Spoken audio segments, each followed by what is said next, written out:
नई नई सास बनने जा रही लक्ष्मी को उसके रिश्तेदारों ने अच्छे से समझा दिया था।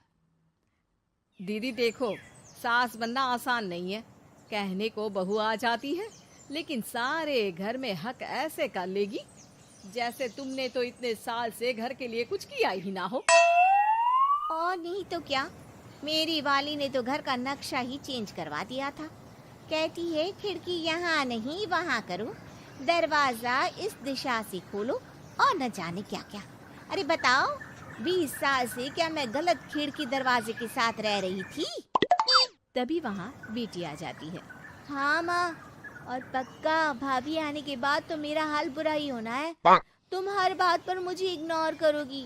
हे भगवान, इतना सब कुछ होता है बहू के आ जाने पर, मुझे तो पता ही नहीं था। अरे एक हमारा जमाना था। अरे हमारा जमाना तो भूल ही जाओ कि सास के हाथ में कमान होती थी और हम कठपुतली। जीवन भर कठपुतली ही रहना है, पहले सास की और अब बहू की। खैर, मुर्गे की अम्मा कब तक खैर मनाती। हो जाती है बेटी की शादी और घर आ जाती है प्यारी सी पल्लवी। माँ जी चाय लीजिए। सास जो कि पहले से डरी हुई थी, हाँ हाँ लाओ लाओ, लेकिन चाय पीते ही थू, अरे इसमें किरकिरा सा क्या है? चाय में चीनी तो है ही नहीं। माँ जी वो ये बता रहे थे कि आपको शुगर की बीमारी है, तो मैंने चीनी की जगह गुड़ का पाउडर डाला है, वो शुगर के लिए ठीक रहेगा। सास गुस्से से लाल हो जाती है। अरे नहीं नहीं, मैंने जीवन भर चीनी की ही चाय पी है, तो मैं तो चीनी वाली ही चाय पीऊंगी। तुम आई और मैं नियम बदल दूं? ऐसी सास नहीं हूं मैं, समझी? पल्लवी को समझ में नहीं आता कि सास को हो क्या गया है। अरे माँ जी हुआ क्या है, आप तो भड़क गई। तभी वहाँ ननद आ जाती है। तो आप काम ही ऐसा कर रही है ना भाभी? अरे भाई मैंने क्या किया? शुगर के पेशेंट को चीनी नहीं पीनी चाहिए, तो मैंने चाय में चीनी नहीं डाली। इसमें मुझे तो नहीं लगता कि मैंने कुछ गलत किया। भाभी पहली बात ये कि जबान चलाने की जरूरत नहीं है, क्योंकि हम लोगों को भी बोलना आता है। बाकी आपका क्या मतलब है कि हम लोग माँ का ख्याल नहीं रखते हैं? आपको ही सारी साइंस की नॉलेज है। पल्लवी समझ जाती है कि इन लोगों के दिमाग में बहू को लेकर धारणा गलत ही है, इसलिए वो बिना कुछ बोले वहां से चली जाती है। थोड़े दिनों बाद जब पल्लवी ड्राइंग रूम के पर्दे बदल रही थी, पंछी पन्नू उड़ती फिरूं मस्त गगन में, आज मैं आजाद हूँ दुनिया के चमन में। वाह जी वाह, आजाद होना तो अच्छी बात है, लेकिन हम लोग भी गुलाम नहीं है। ये पर्दे किससे पूछकर बदले जा रहे हैं, जरा बताओगी? अरे सासू माँ, जब से आई हूँ सोच रही थी कि पर्दे ठीक नहीं है। पता है पर्दे इतने हल्के हैं कि दिन में बाहर से पूरा घर दिखता है, लोग झांकते हुए रास्ते से निकलते हैं, ये मुझे अच्छा नहीं लगता है। अरे वाह जी वाह, 5 साल से तो ये पर्दा लगा है, तब तो लोगों ने झांका नहीं। आज तुम आई हो तो लोग घर में झांकने लग गए, क्यों? अरे भाभी, आपको ये तो नहीं लगता कि आप हीरोइन जैसी दिखती हो या इतनी सुंदर हो कि लोग आपको झांक झांक कर देखते रहें? मैं भी रहती हूँ इस घर में, लेकिन मजाल है। पल्लवी सर पर हाथ रख लेती है, पर्दे लगाकर पुराने पर्दों को हटा देती है और निकल जाती है। देखा माँ, इसे कहते हैं मनमर्जी।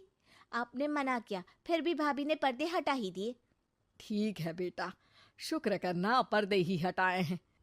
अरे कहीं किसी दिन ये हमें ही ना हटा दे। ऐसे कैसे हटा देंगी, हम क्या पर्दे हैं?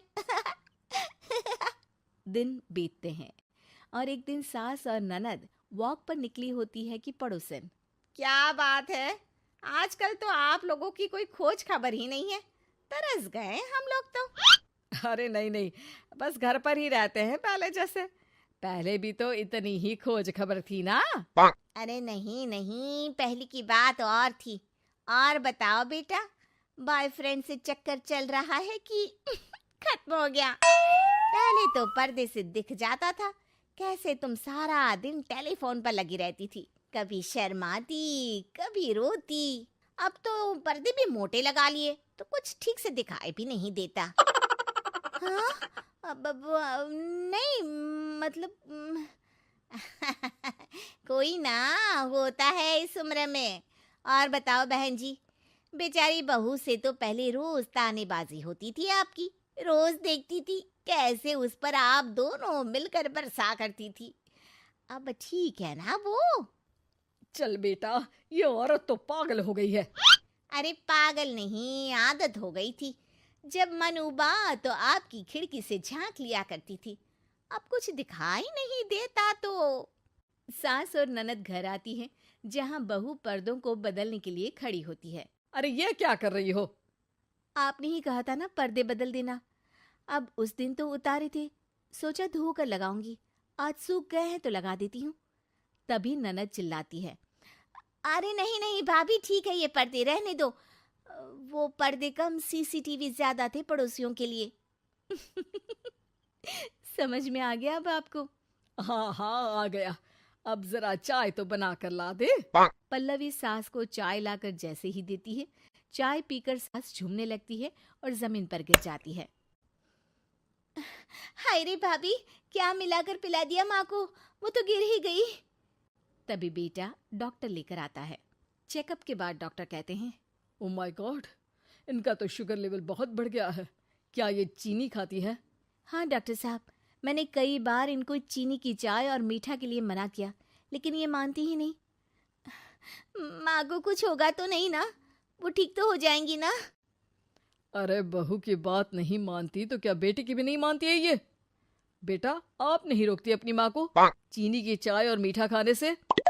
बेटी क्या बोलती, उसे वो दिन याद आ जाते हैं जब उसने भाभी को इस बात के लिए भला बुरा सुनाया था। डॉक्टर के जाने के बाद, भाभी मुझे माफ कर दो, लोगों के कहने में आकर हम लोगों ने आपसे बहुत बुरा व्यवहार किया, जबकि ससुराल वालों को ये समझना चाहिए कि घर बहू का भी होता है।